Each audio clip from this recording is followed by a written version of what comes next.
Okay. Oh my god, I'm shaking like a leaf. I hope I can get this. I hope this is working. Please be working. Please be working. Okay, I gotta calm down. Mark, wait until you see this. You're gonna have a frickin' canary. Okay. Alright. I am on my way up to the mountains to take some videotape to show Lisa. And it is December 27th, I believe. And I believe this is Jewel, and oh my god, I'm shaking. Saw something kind of out of the corner of my eye, just skirting power lines. It was tilted and straightened out and shot straight up into the air.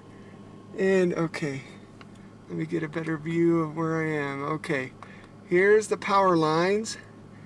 And if you look, oh, where is it? Where'd it go? Son of a bitch, I hope I didn't lose it.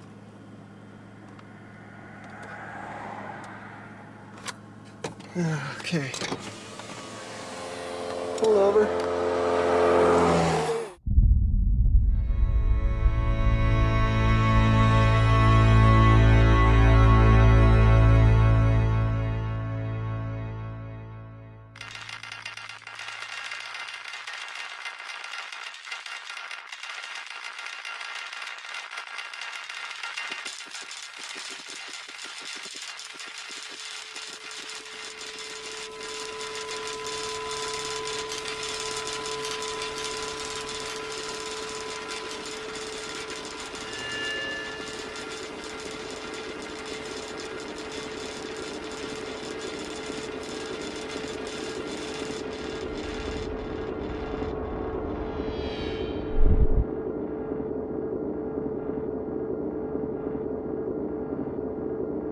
I actually noticed it as I was turning into come up to Daniels Park.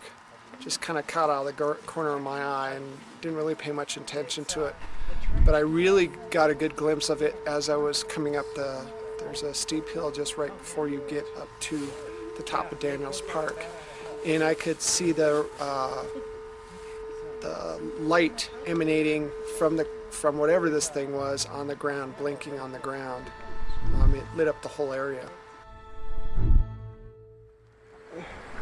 There it is. There's the thing that's been following me. Oh shit, what is that?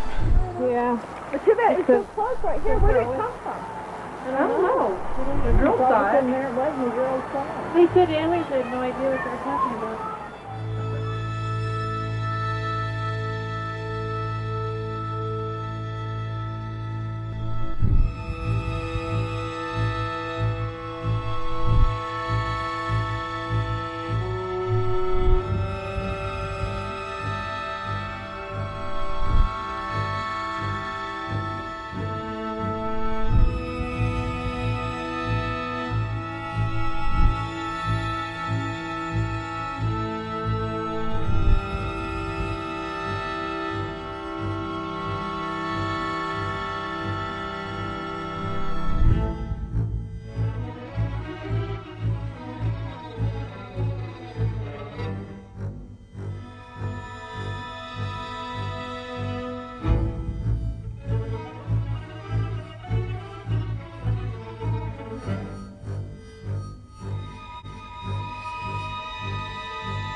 I can't tell you what this is. I have to convince myself of what I keep seeing. Thank God there's lots of other people that see it too.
day before yesterday, when I had the sighting over over my work, actually, when my boss first saw it, that night, something must have happened because I woke up in the morning and I had some indentations in my back, and I didn't notice this actually. My sister noticed it, but I noticed that I had sores around my wrists, like I was been roped or had been handcuffed or something. Okay. And it's healed amazingly fast.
Cool. Hey, what's today's date? 8th of October? Yeah, it is. The 8th. Alright.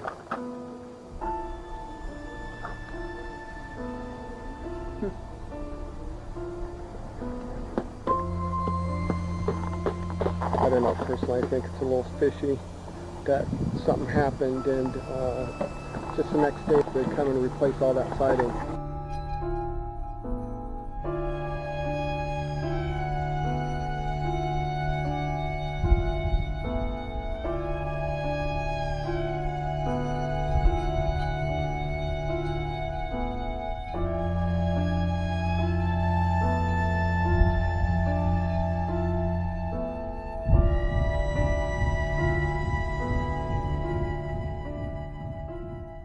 I woke up at 3 o'clock. The swimming was gone, the reasoning was gone, everything was gone, and I could run up and down stairs. It was the creepiest thing. So if you lose power when you're sick, the next time everything's really fine? I hope so. We don't know, it's just really odd. We don't know. But where'd you get the holes? It's a pattern, right? I mean, it's right in the line. It was there when I woke up at 3 o'clock. Well, I don't know what those, those lesions are on your leg, I mean, there's such a pattern that this, it's hard for me to cover this from any, insects or anything like that. More likely, I don't know, it could be the pressure, there's no rivets or anything on that immobilizer. The immobilizer's gone, it just disappeared, I can't find it anywhere. It just disappeared? It's gone. You were at bed? Yes, I did. I went to bed, it's gone, we looked everywhere for it. Where do you live? I want to go investigate. I don't know. But anyway, your exam is fine today.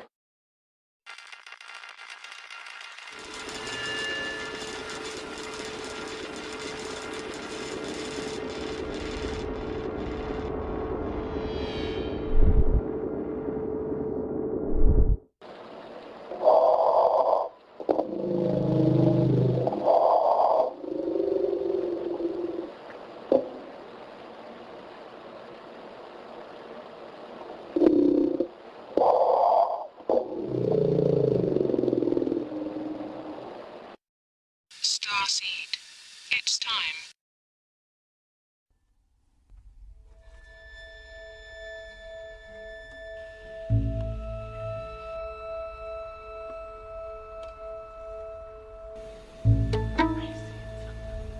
Yes, I am. I don't know what it is. What is that?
Okay, today is May 5th, 2005. We have problems with our speakers buzzing all the time, and I wanted to let you see and hear for yourself.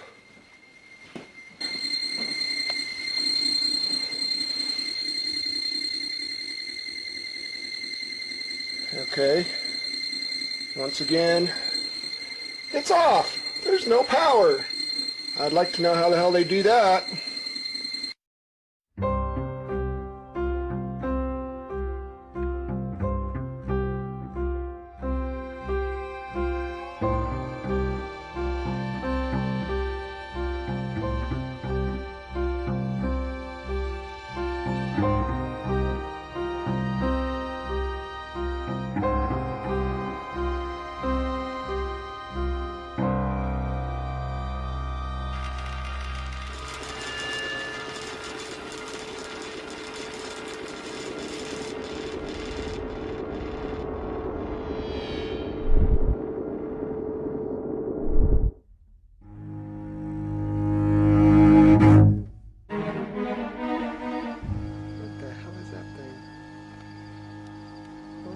Shit.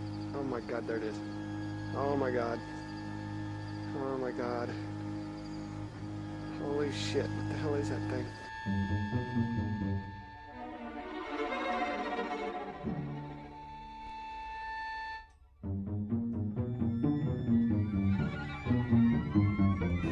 What I got here?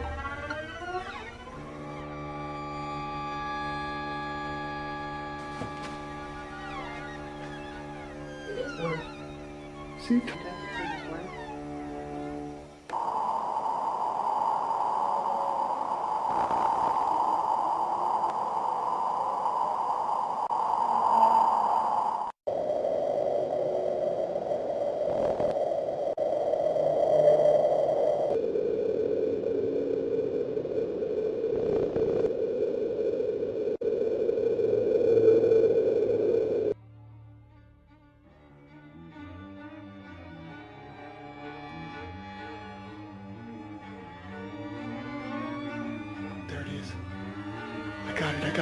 I got it. That's the same freaking orb. I gotta go over here and see if I can get it better. It's the craziest thing. There it is. There it is. There it is. I'm gonna zoom in.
So they're all plastered.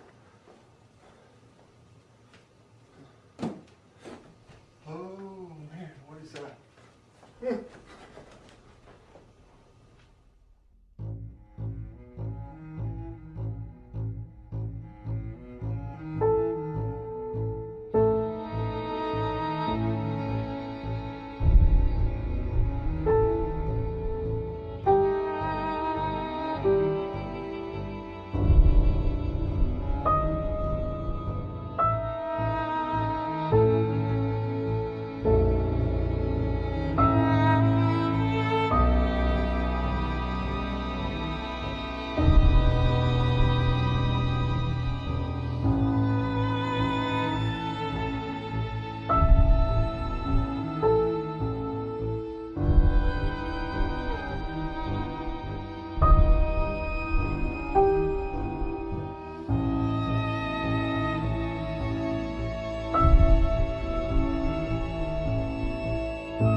No, nobody outside. I have no clue what the heck's going on. But, oh well. Oh my god. What the fuck is that? Holy shit. Oh my god, what's it doing? Holy shit. Oh man. Where the fuck did it go? Oh my god. I can't believe it. Where'd it go? Where'd it go? Where'd it go?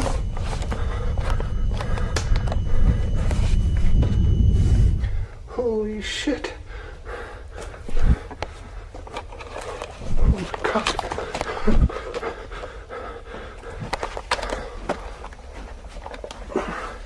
Is it? I can't see it anymore. Where'd it go? I can't believe that. I can't believe what I just freaking saw. Oh my god. Oh my god. That's amazing. Oh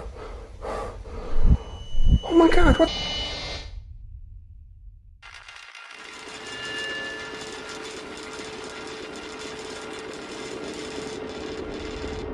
Message delete.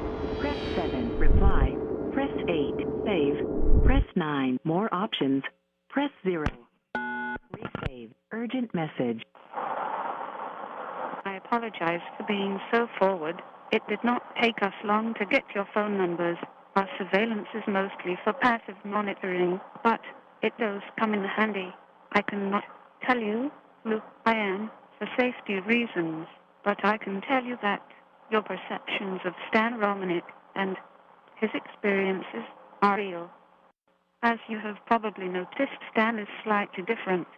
The way he thinks, the way he perceives the world, seems to be a little more advanced than usual. The interesting thing is that Stan has no idea who he really is. Okay, Lisa, hit the button. 1 old message. Hello, Stan and Lisa. My intention is not to scare or alarm you, but to warn you. It is great that you are back in Colorado, but Colorado Springs was not a good idea. It seems you have moved into their backyard. Now it is easy for them to get to you. I know how stubborn you are, Starseed, but please heed this warning and know that Lisa and the children are at risk also. Now listen, Starseed. You know you are different. Follow your instincts and stay alert. This is too important. Soon it will all be revealed. And Starseed, do not be afraid of what you are.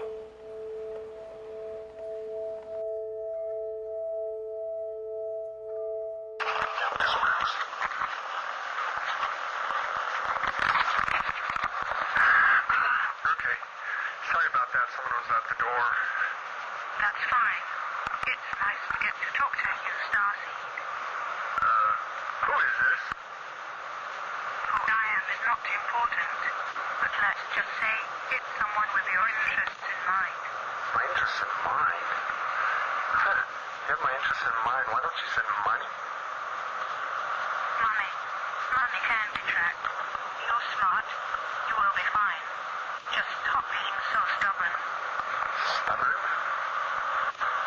this?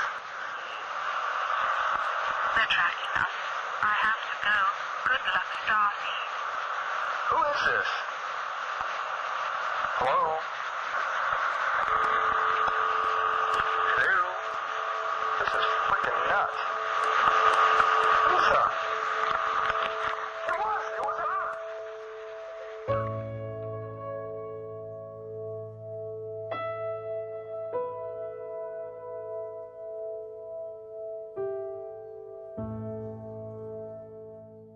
I keep hearing like some weird ass thing in the background. Like a mumbling. Something. Yeah. Are you still there, Heidi? Yes, I am. What the hell was that? I don't know. That was really a neat sound.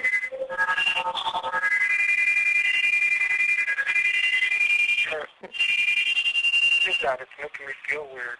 You hear that, Stan? Real? Feel weird.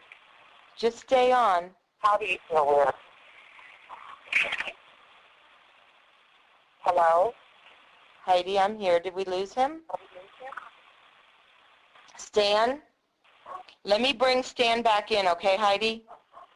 Okay. Hang on. Okay. Are you there, Heidi? Yeah. Okay. Hey, April, is Stan there? Yeah, he's on the floor. He passed out.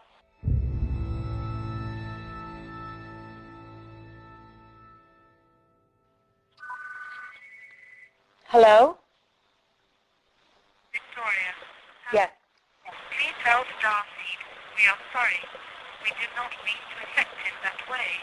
It is to help him transition into the next step.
Hello?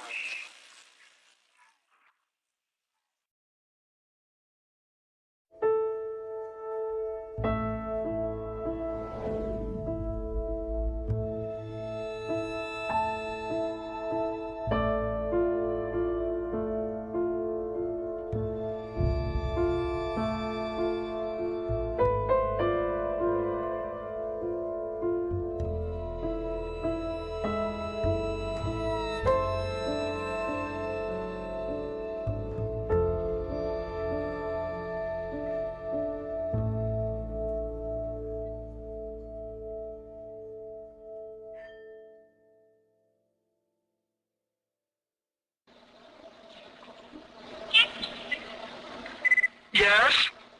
Hi. We can hear you. Is this Kioma? Yoma, hello.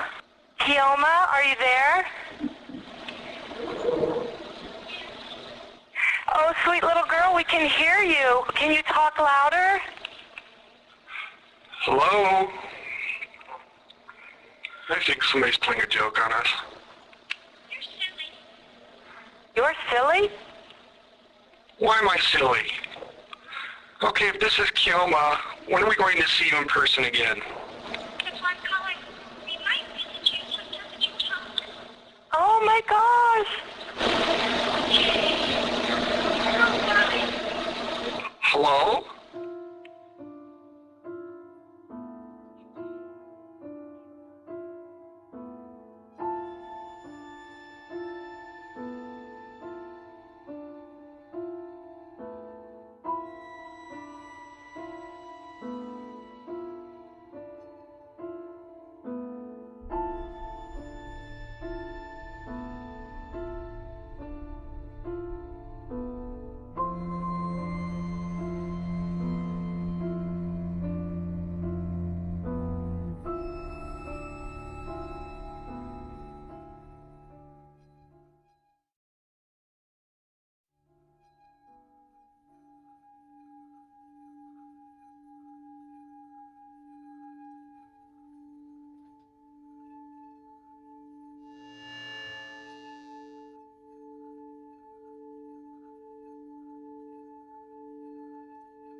One thing that I think strikes a lot of people, and it certainly did me when I met Stan, is he's just a normal guy.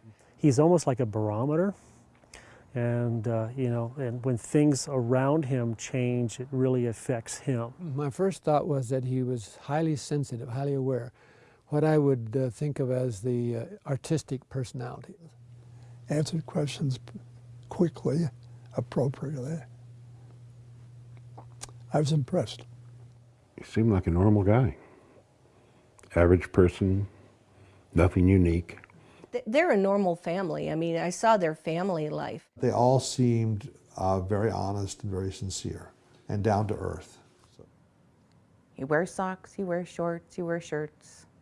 You know, it's not like an abductee is somebody who wears a tinfoil hat. They don't have moon boots. You know, he's very normal. But he has abnormal things happening to him, around him, but more for him. You know, it's pushing him to do something very important, not only for himself, but in a way for humanity.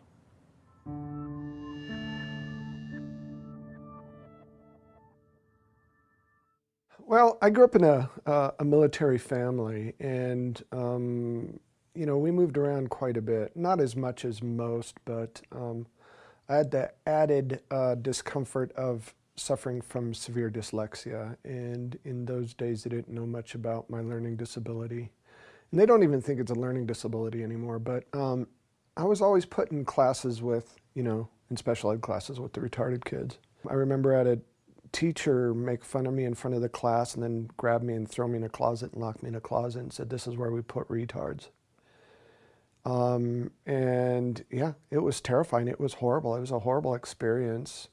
And I had, you know, I had gang members around me all the time because of the neighborhood we lived in. I had the Crips on one side, the Bloods on the other, and they were constantly fighting amongst themselves. And I was always, you know, have stab wounds and stuff like that. I was always caught in the crossfires. And they used to pick on me a lot because, number one, I was the only white kid. Number two, I had a learning disability. And I had to learn to fight because of it. Everybody beat me up, and then I started beating everybody else up, including the principal of the high school I went to. So it wasn't good. I was kind of a punk. And just because I was kind of angry at my life, you know, because of all the constant violence and all the, you know, having to deal with everything that I had to deal with, I was frustrated. I calmed down somewhat and just kind of found my own way. When you look at that past, did it make you a better person? How did it help you?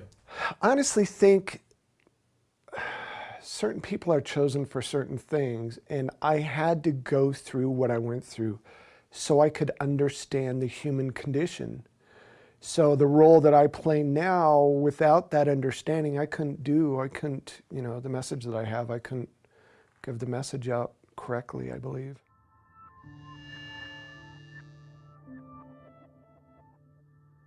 You know, when I was growing up, my opinion of UFOs was, I thought people are crazy if they believed in that stuff. You know, I just didn't believe it. There was no reason to. I didn't even pay attention to it. I was in my own little world, my own little reality bubble, and that's the way it was. I was taught that there's nothing out there other than us. God made us, and that's it.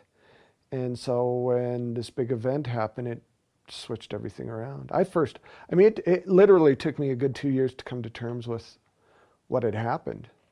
And stuff continued to happen through that time.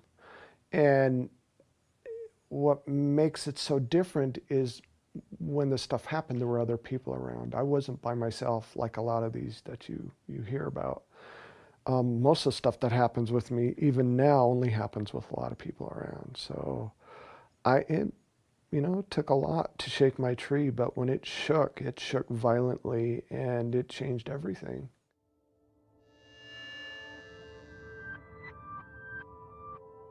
My first official sighting happened December 27th of 2000.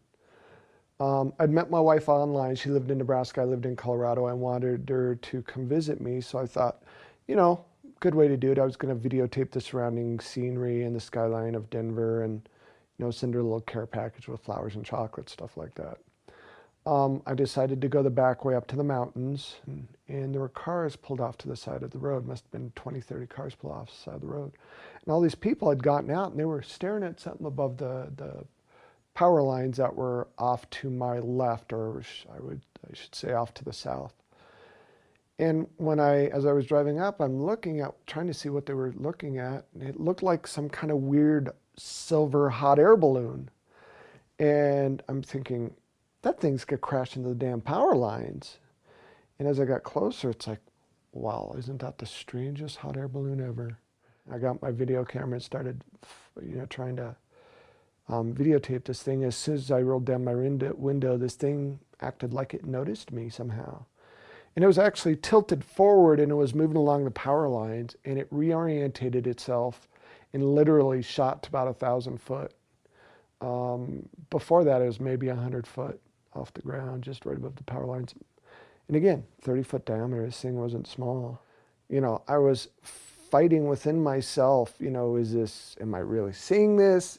And if I am really seeing this, it has to be some kind of military thing, but how can the military have anything like this? Are they really that much more advanced, and blah, blah, blah, blah, blah. And then I get a hold of Lisa, I call her, and I explained to her, and I was upset. He called saying, "You're not going to believe this. I don't know what this is, but turn on your web camera." I took the camcorder and I put it on the screen, and I put the camcorder up to the web camera so she could see it. I was very excited, and he was convinced he was insane.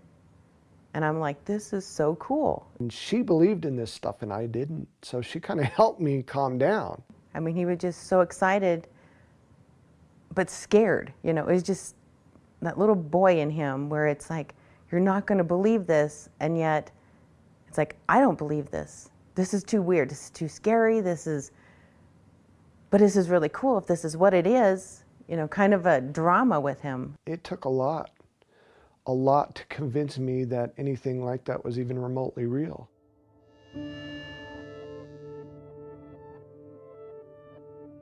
2 o'clock in the morning, maybe 2:30.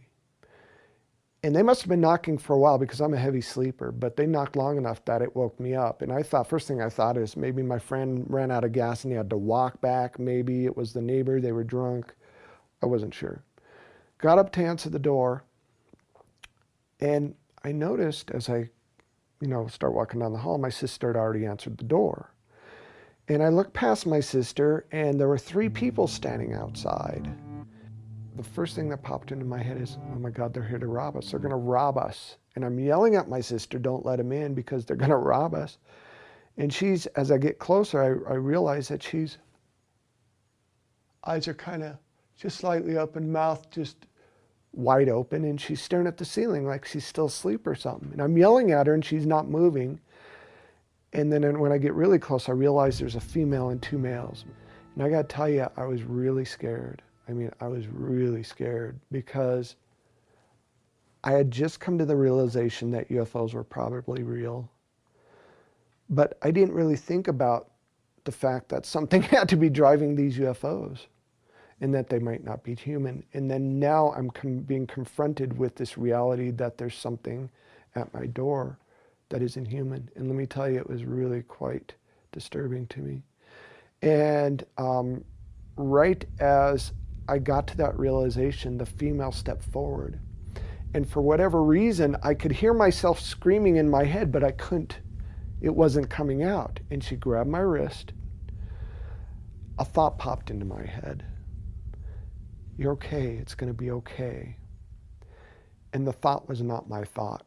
I didn't put that thought in there. It just appeared. And let me tell you, it must have freaked me out enough that I somehow snapped out of whatever trance they had me in. And there was a male on either side of me. And by the time we got outside to the balcony, I grabbed one of the males and I was going to literally throw him off the balcony. And I felt the light tap, like somebody was tapping the back of my head, and I woke up somewhere else. I don't know. I mean, it's really bright. Mm-hmm. It's like really bright. Mm-hmm. Where's the brightness coming from? All around, really bright. I'm kind of stuck to a wall. Mm-hmm. I think it's a wall. I can't tell. Mm-hmm. What makes you think you're stuck to a wall? I can't move my arms. I can move my head. I can move my body. But it's like I'm sucked or glued to the wall. You know, you go to an amusement park and those centrifugal force rides that spin around and you're stuck to, that's what it felt like to me. But it was incredibly intense. Something around my wrist. I'm trying to get free. I can't get free. Mm-hmm. And is it just around your left wrist? Yeah, it seems to be around my wrist, but I don't think that's what's holding me down. Mm-hmm. It looks like it's connected to something, but it's not holding me down. I could move my hands, I could kind of move my hand, move my feet a little bit, but I could not get free of this wall. And when I looked, it looked like it had quarter-sized copper pieces about their space maybe a foot apart, all over the wall, just peppered the whole wall. And I had these copper bracelets on my ankles and on my wrists, and they had these tiny filaments, almost like hair-like filaments that were going to the wall. And if I wanted to, I could have snapped them, but for some reason, I was stuck, so I couldn't do anything. I couldn't move. Well, they're turning me over. They're like turning me around, and I can't seem to move very much, and they're doing something to me. And they turned me around and they started doing something to my back that hurt, really stung really bad, like they were cutting me or something. They're sticking it really far in my back. Mm-hmm. How can you tell how far it's going in? It hurts. Mm-hmm. So you can feel it. Yeah, but it's weird is she puts her arm on me and then it relaxes a little bit. And I felt another tap on the back of my head and I woke up in the middle of the room on some kind of platform with the female standing right there. And she looked at me, tilted her head. Suddenly, an explosion of thought literally filled my head. It was so intense, it knocked me over, and I almost fell off the table. And when I came out of this shock, she stepped back. She quit doing whatever it was that she was doing. She stepped back, as if to say, okay, you poor, stupid, little, insignificant thing, we're going to try this your way. Image after image, thought after thought, visualization after visualization just filled my head. It was then that I realized whatever this thing was, it was way more advanced than me. He has that experience. He calls you up. What is that phone conversation? Phone call was basically, I had the weirdest dream. He said, but it doesn't make sense because I have all the hairs all off my wrists and I have these sores on my back. I was trying to be the analytical one, you know, it's like there has to be a reason for it. It can't be that aliens came in and abducted you. And he's like, well, I know it was a dream. It was a dream. Aliens aren't real. And then he called me back because he's like, I'm going to go. And he called me back and he goes, it wasn't a dream. I know it wasn't a dream. I fell apart. I started crying and shaking and freaking out. It's like, oh my God, because it made it real. It made this whole thing real. This really happened to me.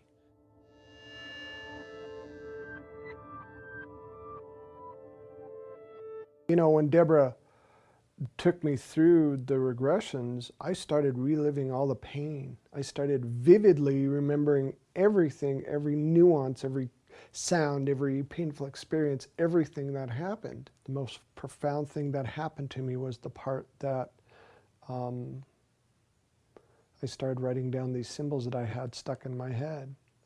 She asked me, so what do you remember? I said, I have these symbols in my head. I have these weird things in my head. She goes, can you write them down? She gave me a big pad of paper and I think a marker. And I just started. I remember the symbols really clear. How do you, can you describe them? Oh God, I could write them down for you.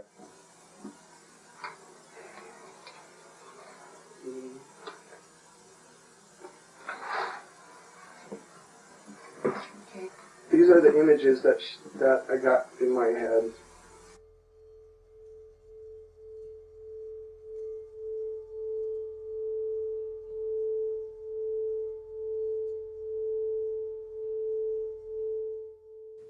My first abduction experience really was about, I think, seeing who I was, maybe seeing how I developed. I'm not sure.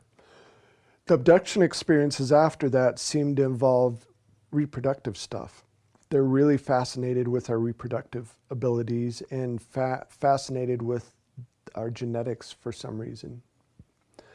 Or maybe they're manipulating our genetics. In my case, I think the latter is probably more true.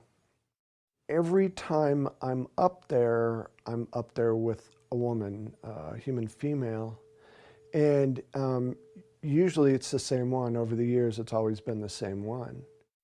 It's really bizarre. So are the two of you together or separately? separately? We are together. We're together. Okay. And we're side by side, and we're being led into this other vehicle or room. Or okay. After they did whatever it was that they were doing, checking us out or whatever, they brought me and this woman into this room. And then what happens next as you're taken into that room? We're just sitting there, and then all these little kids. I don't know if they're kids. They're like little, they kind of look like kids. Mm-hmm. All these kids come up, and the lady's like starting to wake up, and she looks real happy, and she starts hugging them. Mm-hmm. And then she looks at me, and I look at her, and then we're both really confused. And mm-hmm. they're just these kids, and they come hug my leg and hold my hand. And there were seven children altogether. There were varying ages, varying sizes, varying, you know, some of them looked more human, some of them looked less human, some of them had hair, some of them didn't. And I'm looking at these children, and I'll never forget,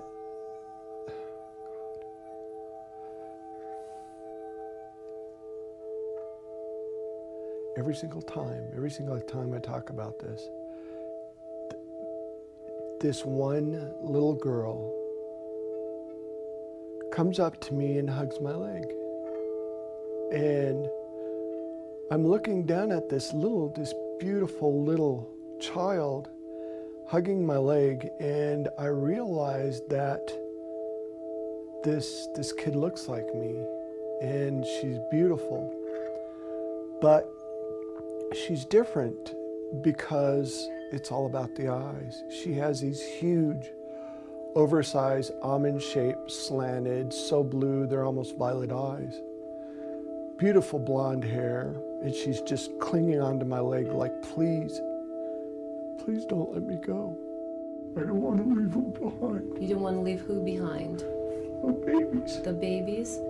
What are you feeling right now besides the fact that you don't want to leave them? They're crying. They're crying? What tells you that they're crying? I can see them crying. They're reaching for me, and they're making me go. Mm-hmm. The children are making you go? No. They're taking me away from them. Stan basically was reliving his experiences. It wasn't even about remembering. And to sit there and watch as he physically experienced the pain inflicted on him was very hard. It was just heartbreaking to watch. The memories he did have of his abductions and the woman that he remembered seeing her, he knew what she looked like, what she sounded like, was hard for me. But during these regressions, it all just came really, it became a reality for me.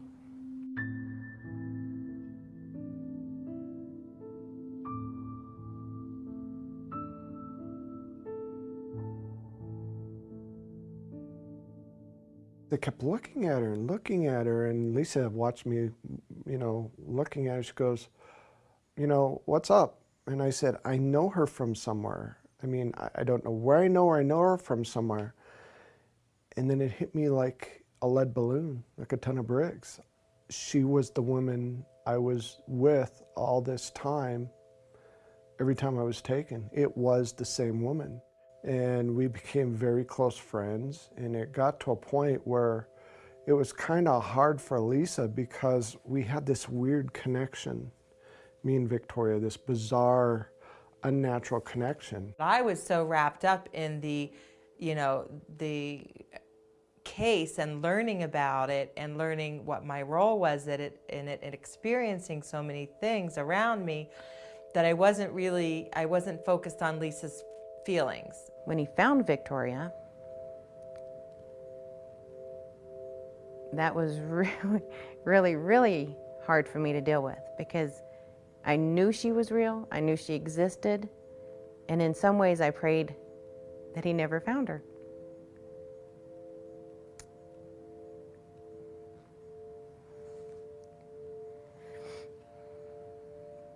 Because for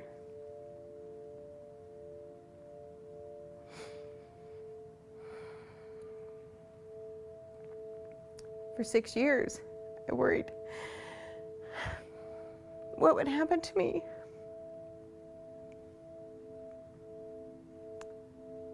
As his wife. And then when it happened,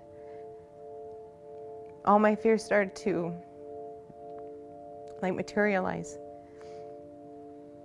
It was like this new courtship.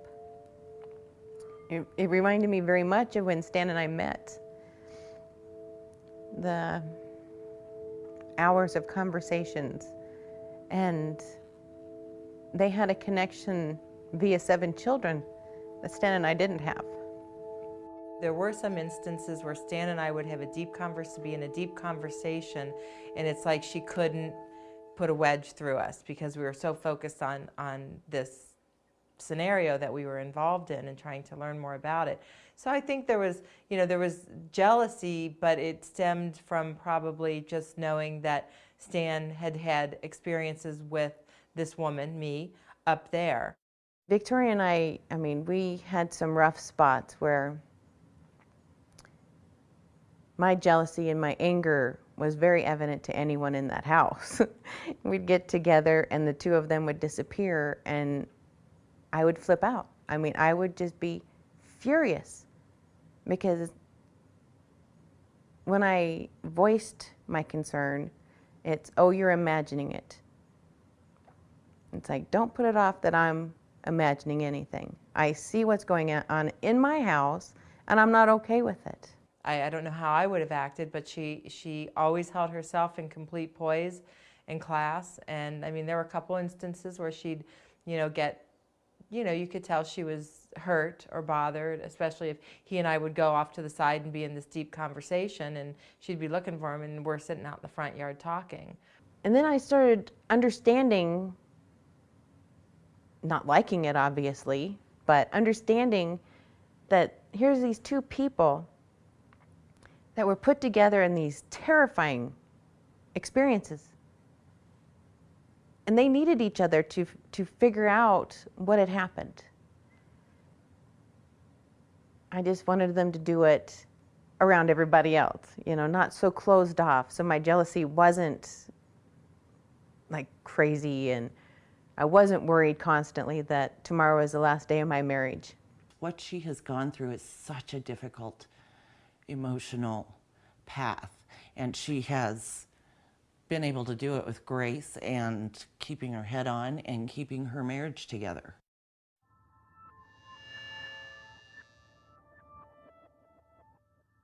I have never doubted that my husband loves me more than anything else.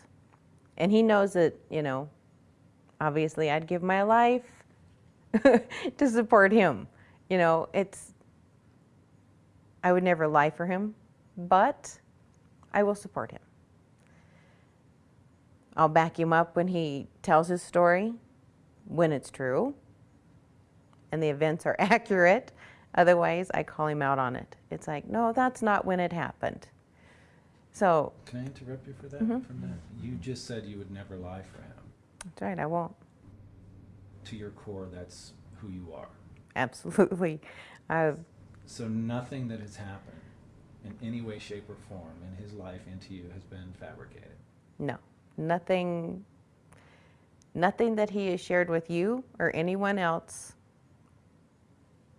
is fabricated. I cannot tolerate liars. I cannot stand deception. If I thought Stan was lying about any of this, making any of it up, I would have walked away faster than anything. Love or no love. I wouldn't do it. He's not lying. Stan, no. When you live with somebody and the person is undergoing trauma and the person, you know, he has physical contact. In other words, this isn't just downloading of aliens. This is physical marks and physical problems and physical interaction. The person that's the closest to you knows whether you're lying or not, and she is actually, she and the family, all the family, know that this is a real phenomenon. Now, whether some of it has been done to him to confuse him, and half of it is disinformation, or some of it is copycat, we don't know that, but we know some of it is real. Do I believe everything that, you know, that's happened to him? Absolutely not, because I can't investigate everything that's happened to him. But I'll tell you what, out of all the things that he's claimed has happened to him, even if you believe 40%, that's a lot. That's enough right there. Just that 40% is enough to, you know, to believe that, you know, he's an actual abductee.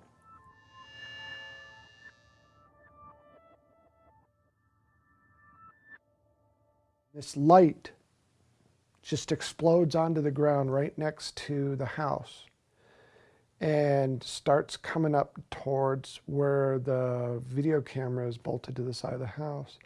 And you see these what look like soap bubbles start flying around, and it almost looked like there's a little bit of steam coming off the grass when the light hits the grass. And then pretty soon the video camera was taken out, and I came back with a bloody nose and peeing blood. And later that morning when I woke up, I went to go check to see why the cameras didn't, you know, why the cameras stopped working. Because we saw on the video, you know, this amazing event took place and the beam of light hit the ground next to the house. But it stopped working, and I wanted to go see what the heck happened. So I went outside and I noticed this. It's as if where the beam of light hit the camera, it cleaned the whole area of sighting in this perfect like arc. And it literally melted the siding. You could see where some kind of heat warped and kind of browned the siding a little bit, especially up toward the camera. And it also killed the grass below. Now, when they analyzed the siding, it cleaned the siding somehow, or pulled the dirt out of the siding all the way through the molecular structure of the siding itself. The very next day, I was going to collect a piece of siding because it was my day off and Lisa had to go to work early. And I woke up 8 o'clock in the morning because I heard this pounding. It's like, what in the world?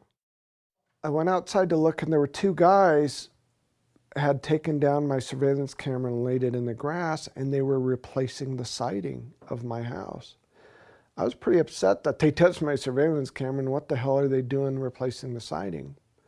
I tried to get a hold of the landlord, but the landlord was on vacation, and I asked these guys, what the hell are you doing? Well, your landlord wants us to replace your siding. So I had no way to check right away, so I let him do whatever. And I go, well, I want a piece of the siding. And I started rummaging through, and they got really irate. They said, no, absolutely not. We got to keep every little piece of it because we got to prove to your landlord we replace the siding. I knew instantly that there was something fishy about that whole thing. Well, about not quite 40 minutes had passed, and all of a sudden I heard a shop vac going. Well, I came running outside, and they were shop vacuuming the yard, and when they weren't looking, I grabbed a piece of siding. Even before then, I went and got my video camera because I wanted to videotape the whole incident because I didn't trust what was going on. And it's weird because they wouldn't look at me. I got them to tell me what date it is and made small talk, and they didn't even look at me to see that a video camera going. They just refused. They always had their back to me, constantly trying to turn their back. And when I purposely walked around to face them, they'd turn away. And so I grabbed a piece of siding, and after about 45 minutes, they shot vac the yard, and I thought they went to lunch and were going to come back. They disappeared. It says Bob Siding from Grand Island, Nebraska on the side of their truck. And all they replaced is where the UFO beamed my surveillance camera. That's it. And when I called the landlord said, I didn't ask for them to side the house. Why are they siding the house? I hope they don't charge me. So, and then the investigators looked up Bob Siding from Grand Island, and there's no such thing. No such thing.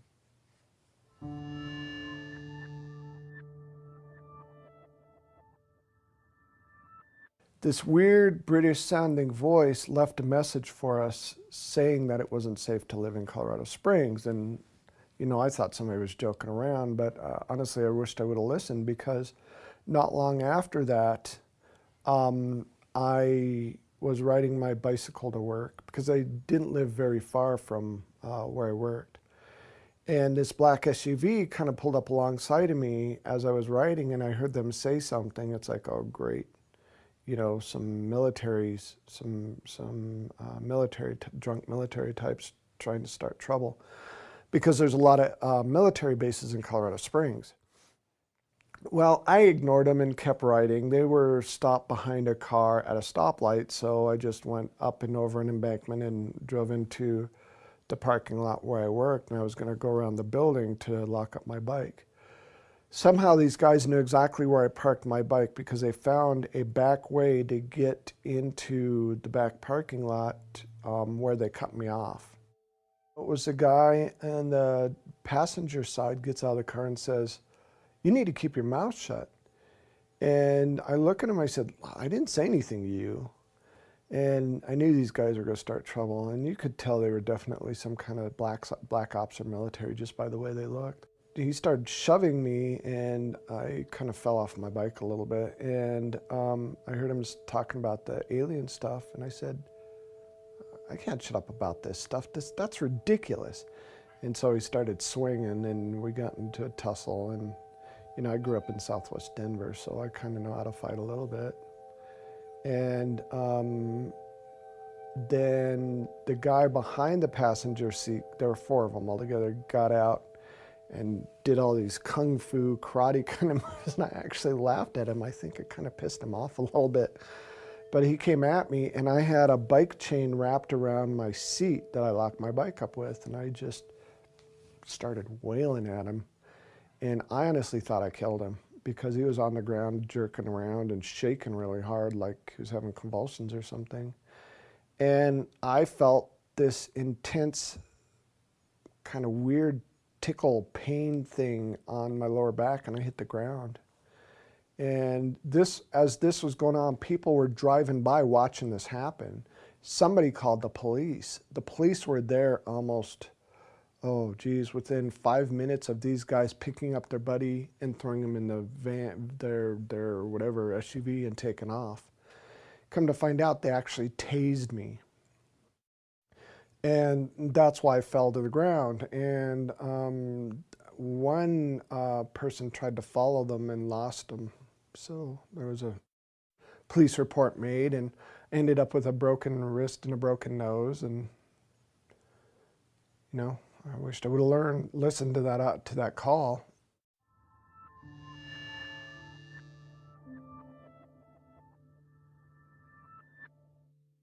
This probably was the most significant event for me out of all of this that's happened so far. I'm still waiting for something more impressive to happen.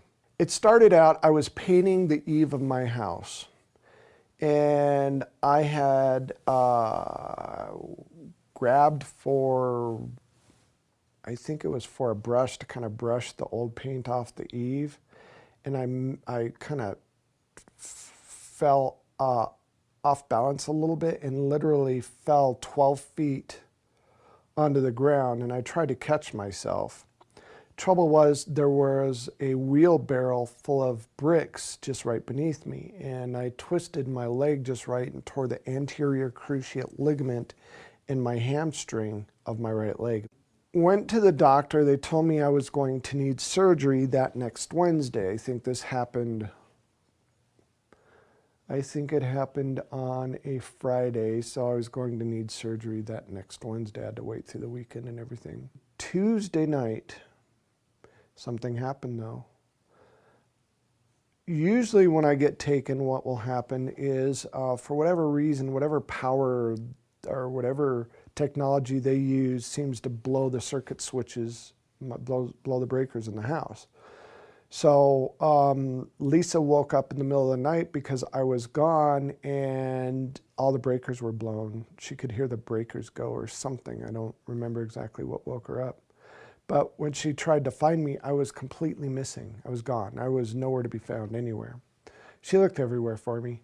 She eventually got all the breakers flipped back on, all the lights back on, and she came in the house, and I was standing dazed, kind of dazed in the middle of the living room. Now, to me, I woke up and I was looking for Lisa. In reality, I was already missing, and Lisa was looking for me. We didn't really give it any more thought. We didn't give it a second thought. And we decided, you know, we'll just go back to bed. You know, it could have been a fluke, who knows. Well, the next morning, Lisa, I couldn't work because of my knee, so I was off work. And Lisa had to get up fairly early to get ready for work. So 6 o'clock in the morning, she got up and she noticed this circle in my yard. And it kind of looked like the same circle that we had in our yard from a prior abduction. Now, what's interesting is Lisa woke me up to come look at this circle. And she was looking at me weird, and I walk up to the window and I'm looking, I said, that's just crazy. How'd that get there? And Lisa goes, do you notice anything different? I go, yeah, there's a damn circle in our yard. She goes, no, do you notice anything different? I'm looking at her like, what are you talking about? So she goes, come here. So I walk over to her and it's like, hey, where'd my knee brace go? Where'd my cast go? And how come my knee doesn't hurt anymore? And how come it's swollen anymore? And why in the hell do I have 5 holes in the back of my leg? There was hardly any bruising left. My leg felt a little stiff, but after a while it stretched out and no pain whatsoever. Well, they found my knee brace a few hours later when the researchers came over on the side of the house, literally melted into some bricks, including the aluminum rods were all melted. And bits and pieces of it were found in the field behind our house and some of it on the swing set that was in our yard, as if this thing was thrown out of some high place and it just landed on the side of our yard. Well, the funny thing is, I had to call the doctor to explain why I didn't need surgery. And I remember calling, and I left a message for her, and she called me back because she was off work. She called me back and she said, Stan, I understand you're really frightened about getting surgery, but if you don't get this surgery, you're going to be a cripple the rest of your life. You'll never be able to use that leg again. I said, look, I can't explain it, and I wasn't about to explain that I was taken by aliens and they fixed my leg. There's no way I'd say that to her. She'd think I was nuts. I said, I'm just going to have to prove to you I don't need surgery anymore. She goes, all right, I'll tell you what. I'm not at the office right now, but my associates in the emergency room I'll call him, set it up. You go see him in the emergency room and he'll tell you the same damn thing I told you. It's like, okay, fair enough. Well, I went to the emergency room and my wife brought a tape recorder and we recorded the whole conversation. And this guy had no idea how it was possible that I went from having a torn ACL to not having a torn ACL. And what kind of miraculous thing could have done this? At first, he said those holes in the back of my leg could be bug bites, but then there's no rivets in my, he didn't have any explanation. And then he suggested that we call the Ghostbusters to come figure out what was going on. And I never told him anything about the ET stuff. He just assumed.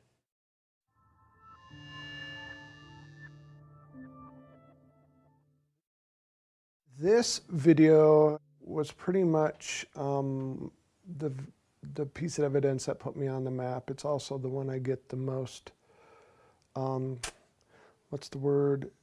The most crap for, basically. You know, the debunkers try to, and the skeptics just will pick that thing apart. How it originally started, I got married, moved to Nebraska, and I was living in a town called Kearney, Nebraska.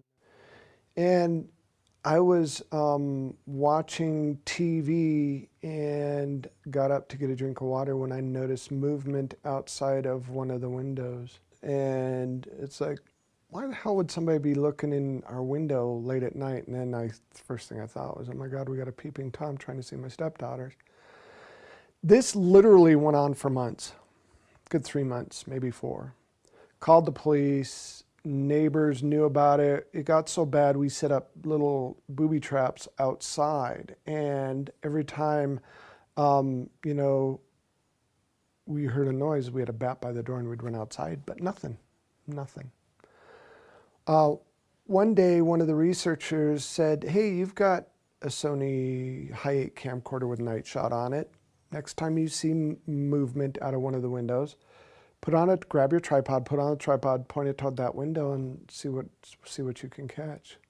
Well, it happened, and I grabbed my camcorder and put the camera on the tripod and pointed it toward that window.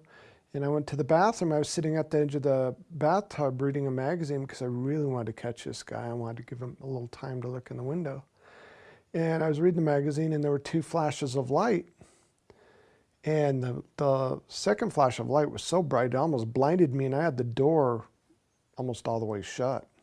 It's like, holy crap. So I looked and I kind of ducked back, and then I kind of looked again. I see this head pop down, and it's like, yes, I got him.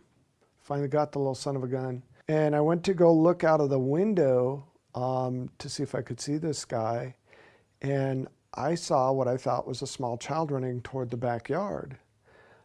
Whatever it was clipped the bush next to the house and stopped as if it heard me or something, and slowly looked back at me. And what's interesting is I thought it was a full moon because I had a real good visual of this thing, whatever it is. And come to find out there was no full moon, so it might have been something else over our house that night.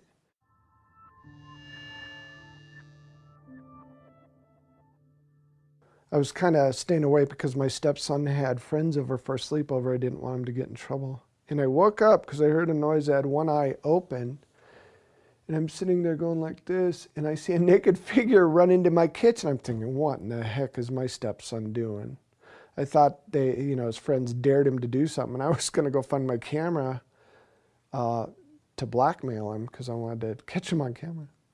I went upstairs, and they were still asleep. I kind of woke one kid up, opening the door. I said, I heard a noise, and then went back to sleep.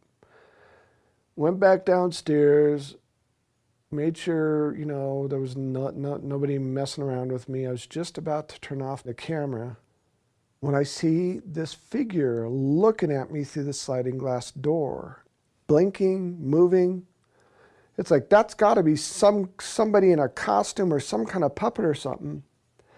I got closer. He closed his eyes slowly, and as if he was trying not to make a sudden move, he slowly just moved off to the left and disappeared. It's like, holy crap. So I'm looking outside to see if, you know, there's somebody holding like a puppet or something, and there's nothing. I went to the kitchen and there were maybe 3 flashes of light that you can see reflecting off the windowsill of the kitchen. And I woke up on the ground 45 minutes later, only remembering seeing the flashes of light. I didn't remember actually being in the window till I looked at the VCR.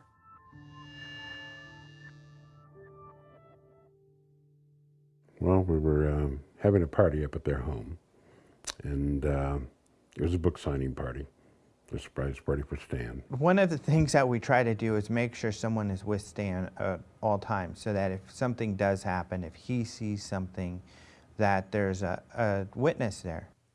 It was raining outside, and I was looking out the window, you know, being really grateful for the friends I had, when I noticed this little girl at the edge of the driveway. Stan had seen the little girl outside, and it was raining. He's like, come here, Victoria, look at the little girls out here. And I'm like, Stan, it's probably just a neighbor kid. Just get in. I'm not going out there. It's raining. You know, and it was after that that I said, I will never not pay attention if Stan Romanek says, hey, look at this. This is unusual. I had my porch light on, and it illuminated the yard up enough that I could see this little girl standing in a gray jumpsuit at the edge of the driveway. She had dripping wet hair, and I'm thinking, it's 9 o'clock at night, it's raining, this girl's wearing a jumpsuit. What parent in their right mind would let their little daughter out in the rain like this? And why is she wearing a jumpsuit, and why is she staring at me? I remember Stan going outside. He said he wanted to go outside for a little while. And it was kind of funny because then my friend Rick comes over and he goes, where's Stan? And I said, he went outside. He's like, is he alone? And I said, yeah. He's like, oh, I better go. Damn it. Let me know whenever this happens. So I went outside immediately. I was looking for a flashlight. All I had was my camera, and I was using my camera as a flash because I wanted to see what this little girl wanted, and she ran away again. And it was by chance that I clicked the camera just in time to get a picture of her looking from behind a tree, looking out from behind a tree. And I was so dumbfounded and amazed by this picture. All I could do was sit there and stare at it. He had an odd look on his face, just dumbfounded. And I joked with him. I said, hey, Stan, how are you? Doing okay? He didn't respond. He just he stared at me. And I was speechless. I couldn't say anything. He goes, Stan, are you okay? And I just showed him the picture. He goes, oh my God, you have to show everybody this picture. This is the most amazing thing I've ever seen. When we got back into the party, I told everybody, I want everybody to listen for a second. And I said, I need everybody's attention right now. Something appeared to have just happened outside. And I'd like every one of you to look at what's on the camera here. And her eyes were really large. They were very large, almond-shaped, human eyes, but very, very large. It was more than a photograph. She was on top of that camera, emoting emotion. It was a moving moment. Many people just started crying. They didn't. There was something so profound about what appeared may have just happened. So this was really strange, and we're all, you know, kind of freaking out about this. Everybody had taken a look. So I kept telling him, let's get this on the computer, let's get this on the computer. Everybody said, go put it on your computer, go put it on your computer so we could see it bigger. I took 2 steps down the stairs to go to my office. Beep! The pictures disappeared. We checked. It was off the camera, not there. The shots before it were there, the shots after it were there. Every single person that was at that party saw it before it disappeared. And then he received a phone call. And then 2 minutes later, the phone rang, and somebody handed me the phone, and I answered it. It's Daddy, don't worry, I love you, I'm okay. I started just crying and crying and crying because I knew in my heart that it was. And then it all come flooding back. That little girl that was hugging my leg was was the girl that was there at the party.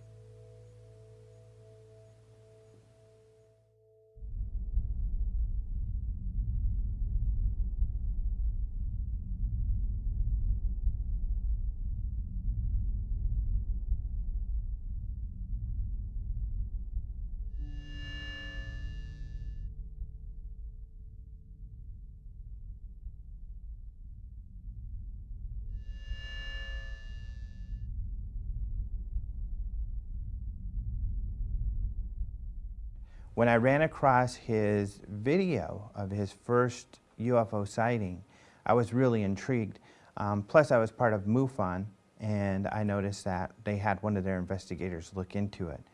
So really, I kind of, since it was some of the best video I had seen, wanted to look more into the veracity of the video. And I found that it was very credible that the MUFON investigator had found there were several witnesses to some of his first sightings.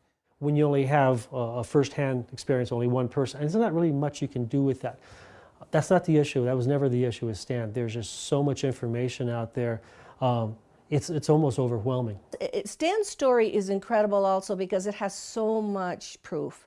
It has so much credibility. I mean, he has not only photographs, films, videos, he downloads formulas. He has it all in that story. That story is a gold mine for an example of perfect contact.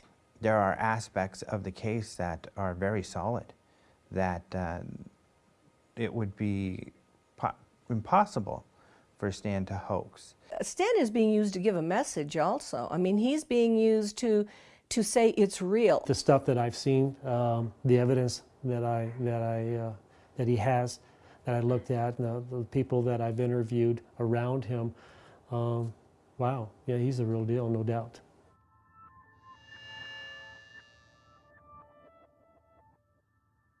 My name is Claude Swanson. I'm a physicist.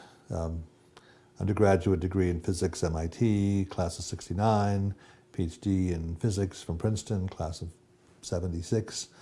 I did engineering consulting with the government through consulting companies for 20 or 30 years. What got me into physics was my real true love, which is what's called unified field theory, which is like the theory of everything. It's like the deepest questions of science, how things really work. For me, the enduring thing is that if you put together this particular set of equations, you'd have to know a lot about physics, okay? And from what I've seen of Stan, he doesn't. You'd have to know a lot. And there aren't many people who would be smart enough to be able to choose these particular equations and put them together. Most people would pick a random set of equations, you know, or they pick something that looks complicated, that maybe has no meaning to it. These equations actually relate to propulsion and faster than light travel. I mean, I think one thing that they give is a sense of credibility to Stan.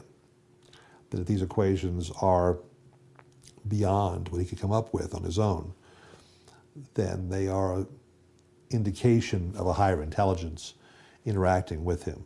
The more I have looked into them over the years and the more I've figured out different pieces of it, the more impressed I am that they seem to actually describe how they do some of the things that we find anomalous, how they go faster than light, how they get from some distant star to here.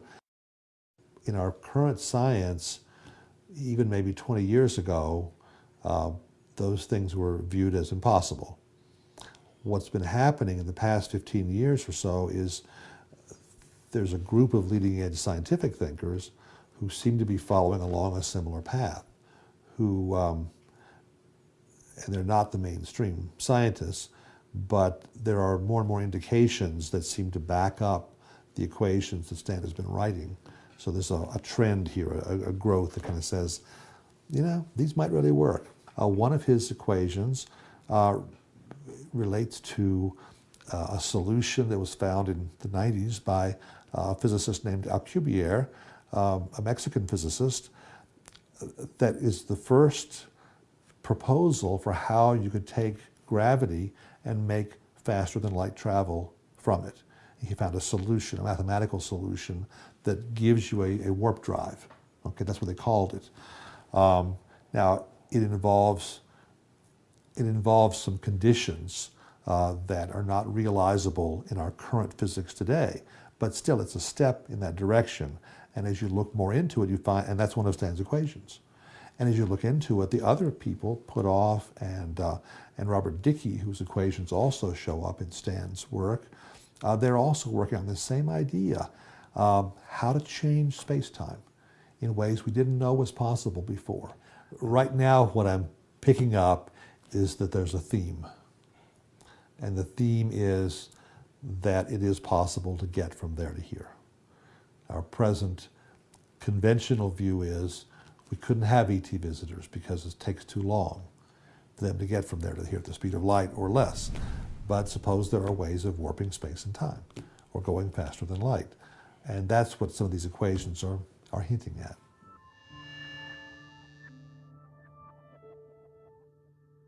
My first name is Stanislav. My middle name is Gergely. My last name is Ojak. I have a PhD in clinical psychology, and I have a background in engineering, architecture and design, industrial design, and education, headmaster, private school for gifted children. I administered, with his agreement, with no one else around. His wife was in that building, as was my wife. It was a home of a mutual friend. There were about 5 other people, and they're in the remainder of the house, and we use this office. The doors were closed, very private. I asked him a series of questions to determine, from my interpretation, his coherence, his intent. Is he there to bribe me intellectually? Does he want me to set up some kind of an assessment or analysis to glorify who he is? I look at all those issues. I gave him some document. I said, okay, now I want you to take these tests and answer them at whatever your speed you want. Don't worry about the length of time. But you can't ask me any questions. And he said, okay. So he took the post-traumatic stress disorder assessment, and it shows that there's a very high degree of stress related to something. Now, it could be related to his marriage. It could be related to something he refers to as a UFO experience. I gave him a personality test, which is called Myers-Briggs, in order to be able to understand his personality relative to himself and the way he answers questions. I also gave him one for his ability to recall things, for memorization. I gave him one for interpretation in regards to lying. I outlined 27 different questions and how he answered them. And I watched what he did with every test, because that's part of the assessment. How did he take it? Was he eager? Was he frustrated? Was he focused? Did he ever stop and lean back, or did he ever hit the table? Many things that might show frustration. He did all 5 tests very calmly. And when it was all through, it took, as I recall, almost 2 hours. It was all through. He said, I'm through. How am I? I said, you look okay to me. He said, me? I said, I haven't assessed the test yet. How can I answer that? It's okay. Look at it and tell me. I said, it'll take longer than that. Because I have to look at it carefully and do an assessment. He said, can you just tell me, am I crazy or not? Can you say that? I said, yes, I can tell you. From my perspective, you're sane as most people, if not more. You merely have had more experiences that confuse others more than they confuse you.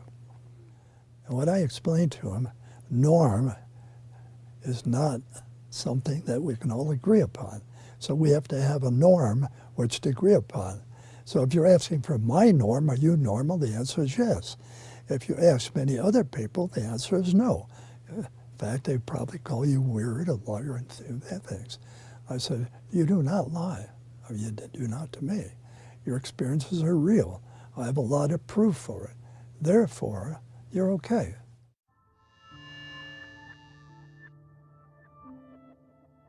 My name is Leo Sprinkle. R. Leo Sprinkle, PhD. I'm a counseling psychologist in the state of Wyoming. I teach self-hypnosis to people who wish to learn the techniques, not only to relax the body, but to focus the mind. So from a standpoint of general mental health, these techniques are useful. Some people may not like the word hypnosis, so if they don't like the word hypnosis, let's use meditation or daydreaming, image rehearsal for athletes, goofing off for teenagers. The task is to assist a person to recognize that within each person is more awareness, more knowledge than he or she may consciously be aware of. So on a scale of 1 to 10, with 1 being insignificant, 10 being the most significant ever, where does Stan's... 9. Stan's case is important from the standpoint of everyday people who want something that they can put their hands on. There's a photograph, you know. Here's a telephone call from an electronic voice that can't be traced. Here is a equation that the physicists are puzzling over. That kind of information means that Stan, as a person, doesn't have to be honest, doesn't have to be nice, doesn't have to be likable. He is nice and he is honest and he is likable, but he doesn't have to be because he's got all this information around him. He has been willing not only to share the photographs, the films, the phone messages, he's been willing to work with other people and write books and to create film, so that not only his story, but the people who are with him, their stories are being documented and being shared. To me, it's part of the ongoing process. So my view is if a person has several sightings, and then they have a job, they have a task, they have a duty, they have a chore, it may be merely to recognize it and accept it and talk about it with friends and family, or it may be something beyond that. And so with Stan, the fact that he had already been willing to go through hypnosis, the fact that he had already been willing to talk about it, and the fact that he had information beyond what most people have, and that he's dyslexic, all of those things said to me that he is a messenger. And so that's why I asked him when I was with Alejandro and with him and Lisa, do you think of yourself as a messenger? And he said no. But as he talked with his wife and as he went on further, then he began to realize he may not think of himself as a messenger in the sense that he has a message. But it's just like when I was a 10-year-old kid, 5 o'clock in the morning, I'm riding my little bicycle and I'm delivering newspapers. I don't know the reporter, I don't know the editor, I don't know the publisher. I'm just delivering the news, and he's delivering the news.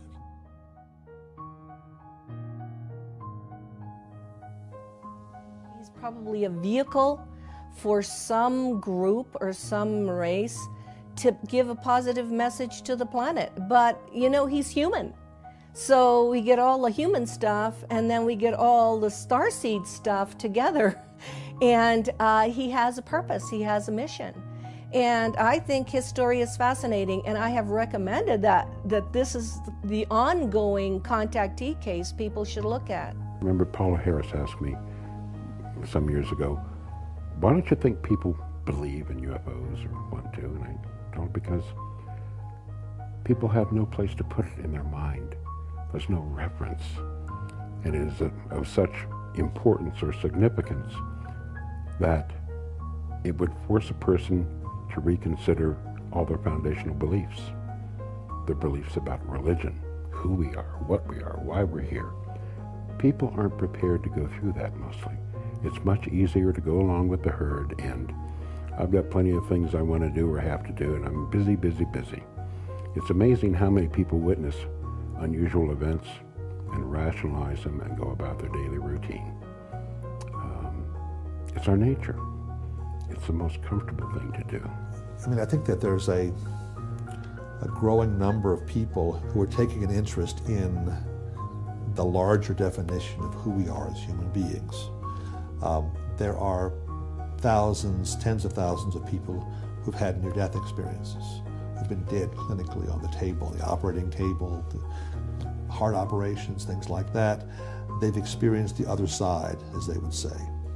There's a uniformity in what they're reporting, that there is another side, they come back saying, we are powerful spirits here in these physical bodies trying to have a human experience. There are these higher dimensions, okay, and we're all kind of learning and growing in these experiences. And a lot of what they say seems very consistent with the lessons that are coming out of these ET contact cases, trying to learn who we really are as human beings, to expand our own consciousness, our own understanding. Bottom line, even Stan, I think, understands this, that the group, and there's several groups visiting the planet, the group that he's involved with have some kind of spiritual message, some kind of evolution of humanity that they want to happen. At the soul level, whee, this is big time. Because in my opinion, our souls are recognizing that this is a crucial time for humanity and for the planet. And so if we can bring ourselves at the human level to work together, to collaborate, not only with ourselves, but with the ETs, and then I think it's well worth it, and it'll be worth celebrating. Yeehaw. People always ask me, would you do this over again in a heartbeat? I would, in a heartbeat, because I've learned exponentially, and I get to look outside the box. His responsibility is to simply share his story, what he's experienced. And if it helps people who are in the same situation, that's very important to us. It's all about getting the message out. Every person, whether we are a researcher, whether we're an investigator, whether we are a viewer, whether we are a contactee, or whether we're a fan or a foe of a contactee, each of us has our story, and each of us is unlocking inside. Why am I afraid of ETs, or why do I love ETs, or why do I wonder about humanity? Each of us has our own story. I have definitely gone from ignorant, disconnected, frightened, to enlightened. I have. That's what this is about. That's what my message is about. There's more stuff out there. And it's time for the human race to grow up. It's time for the human race to know who they are. It's time for the human race to understand that there's more than just themselves. It's really easy, but it's very daunting. All we have to do, the human race, is understand that we're not alone, and it changes everything. But trying to get thousands of years of, society ripped out of you is going to be tough, because we've been taught these certain things through religion and through all these other control mechanisms that we're supposed to think this certain way, and it's not benefiting us at all. And so, the message is there's more out there, and it's time we know it. It's time to grow up and take responsibility for who we are. We're being asked to grow up and to be more in contact with the spiritual side of ourselves. And to me, that's what this whole process is about growing up and taking on a more mature and a much larger view of who we are and how we fit into things. From the bottom of my heart, I just want to help the human race. It's just, I get lost sometimes. I don't know if I'm doing the right thing or the wrong thing. I just try to wing it as best as I can. But really, when I realized my role in all this, I felt honored to be a part of it. And I still feel honored to be a part of it. And I pray every day that I can somehow make a difference in what happens to this wonderful race, this glorious race, because it's important.